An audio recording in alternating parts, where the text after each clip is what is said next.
Welcome back to my Crochet 101 series, where today I'll be covering granny square projects. My objective today is going to be to introduce the concept of granny squares, teach you about the different kinds of granny squares, and then go over a list of possible projects that you can create granny squares with. A granny square is a square piece of fabric that you make by working in rounds from the center portion outward to build the actual shape and structure of a granny square. The anatomy of a granny square is actually quite simple. So it involves first making the magic ring, or if you're not comfortable with that concept, then you could just stitch your desired number of stitches and then join to the first stitch. From there, you'd start the cluster pattern, 3-cluster pattern. So in this case, it's double crochet, which that's a common one, but you could also use half double or half treble.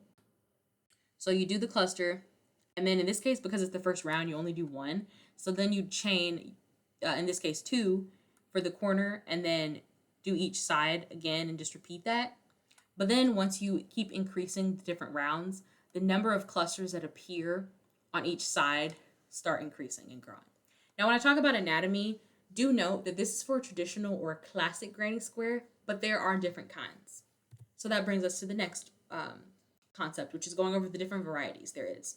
Oftentimes when you hear granny square and maybe even see granny square projects, you will see this classic or traditional granny square, which has a simple motif that involves, like we talked about, the 3-stitch clusters that make it up. And because of these clusters, it is holy. So let me go back. The prevalence of these holes is because when you go to let each each increasing round, you're not necessarily stacking it or putting it on top of the last one you're doing. You're putting it in between. So this first round we made 1, 2, 3, 4 clusters, each one having one on each side. And so when you're doing the next round, for instance, you're not putting it on top of here. Instead, you're going into this space, creating one. In this case, you then did the corner, but then you, in the same space, are going to put another one, then go on, seek out the other corner where you're going to have 2 different ones, and then so forth. And it just increases like that, which is what makes it more holy. Because of the prevalence of holes, it's also loose. I talked about before how it's common to use a double or like half double crochet. In general, I think it's because it just kind of works well with it. I don't know. It's common for these to be multicolored. However, these are not the only types of granny squares. You also have solid granny squares, which if you see right here, similar looking motif, but you might notice that it's different. So not only does it look quote unquote solid or more solid than a classic granny square, in general, because you're not doing that 3-cluster motif, or at least you're not doing it staggered, it results in a tighter stitches that just sort of look more unified. Now, typically it's kind of common for you to use one color for a solid granny square, but as you see in this picture, for instance, it's not impossible for you to use other colors, and it's perfectly fine if you want to get just more of a vibrant look. There is still holes, if you can see, but that's mainly because for each one you're still doing the concept where you would chain a certain number in order to get that rounded corner. Then we finally have what is called special granny squares. Now, I call them special granny squares, and that's just an umbrella term that I'm using for anything that doesn't fit into the classic or solid. And what I mean by that is if you've done a little bit of research into it already, or you've heard of or saw them already, you probably note that people can have some pretty interesting designs. You might see ones with skulls, moons, flowers in this case, and that's what I mean by special.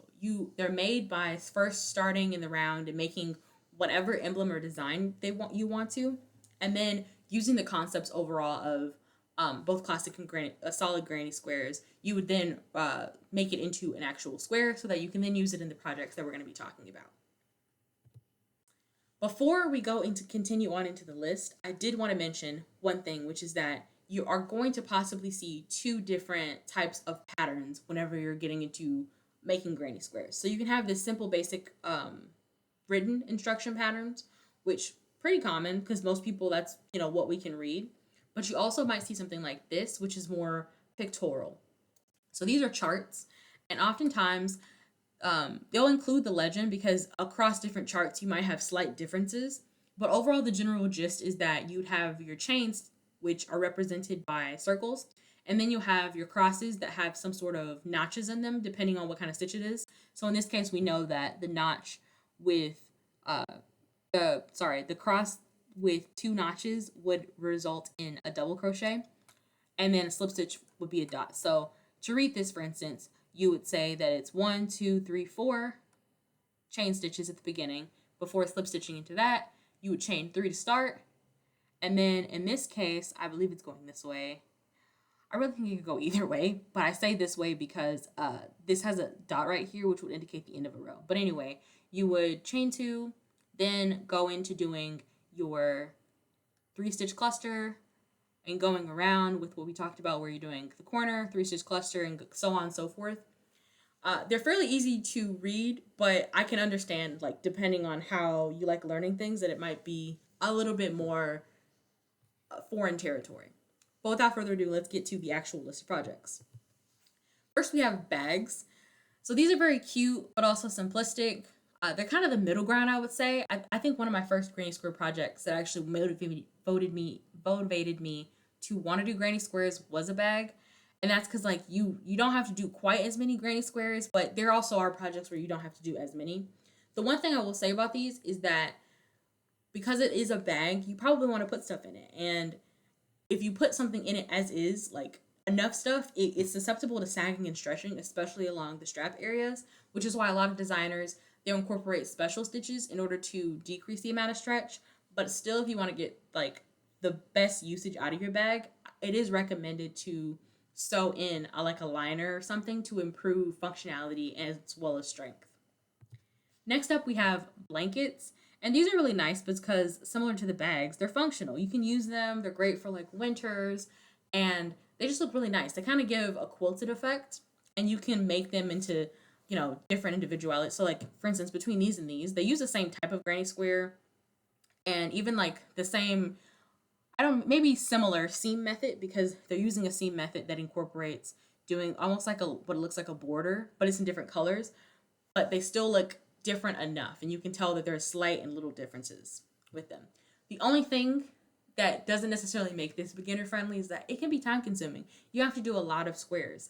Right now I'm working on, just like in general, a scrap yarn blanket where I'm having to do all these different squares, and it requires a lot. So that's the only thing, is if you want a project that's gonna be like satisfaction that's fairly quick, probably not the project for you. Next up, we have tops. So when I say tops, I mean like sweaters, cardigans, vests, things in that vein. These can be a little finicky because, similar to what I talked about in previous videos, yarn, there's different kinds of yarn that, depending on how and what stitches you use, cause it to differ in things like drape and stretch. And so it just can be a bit finicky depending on what patterns you use and how you like your stuff to fit. And in addition to that, it can be time consuming, especially depending on like your level that you are at with your crocheting. So that's something to note. We have hats and accessories, which I feel like are more on the beginner end than some of the other things that I've covered so far. So usually for hats, you are going to see things like bucket hats. You have also, though, newer things that I've been seeing, like fanny packs, that are pretty cute as well. Pants and skirts. The thing I like about pants and even skirts especially is that they're very simple. So the skirt, for instance, really just involves doing a bunch of granny squares and then arranging them in like sort of a rectangular pattern. Obviously, the amount is going to differ depending on how much flare you want or don't want. And then, of course, you can like add the ribbing onto that. Once you get into pants and shorts, it's a little bit more thought into it, because you're having to do the seam for them at the middle and just incorporate those sort of things. For pants, I don't know. Pants for me are like, it's also an investment of time, similar to like tops and blankets, but they can look very cute. The thing I love about these types of things is that you can like have these very vibrant colors and patterns that for some reason just at the end look super cohesive. So it's nice. This is more of a seasonal project, but we have stockings. I only recently like saw these and I was like, oh yeah, you can do stockings.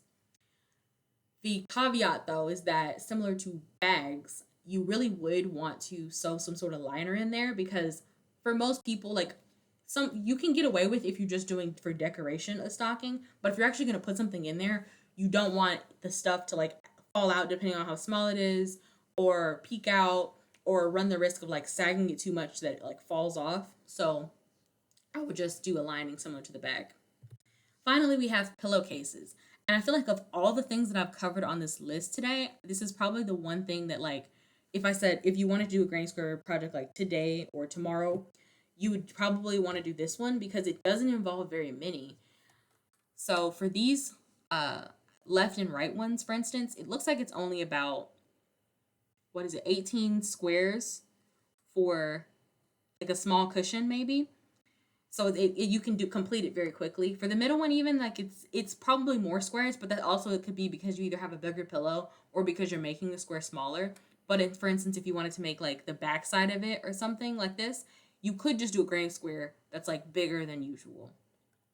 So this is why you can do a lot of customization for it, and you can probably get it done fairly quickly compared to other ones that require making more squares. So it's naturally going to take a longer time. That is it for the list. I wanted to make this video because oftentimes when you are starting crochet, one common piece of advice people would give is to do granny squares. And I do like the advice because I feel like it helps with certain concepts. So if you start doing, for instance, granny squares, and then you're like, okay, I'm gonna make like tops and pants and everything, then eventually you kind of are starting to grasp really important concepts that are existing in crocheting other things as well. And it's great because it gives you like the gratification of like making things, and it might take a little bit less time than if you just made it outright. So I wanted to sort of compile a list that sort of gets you from point A of like knowing bare minimum of granny squares to all the way to this point where you're maybe going to pick up your hook and you're like, I don't know what I can or want to make and what even the differences of it. I hope you enjoyed this video, and thank you so much for watching.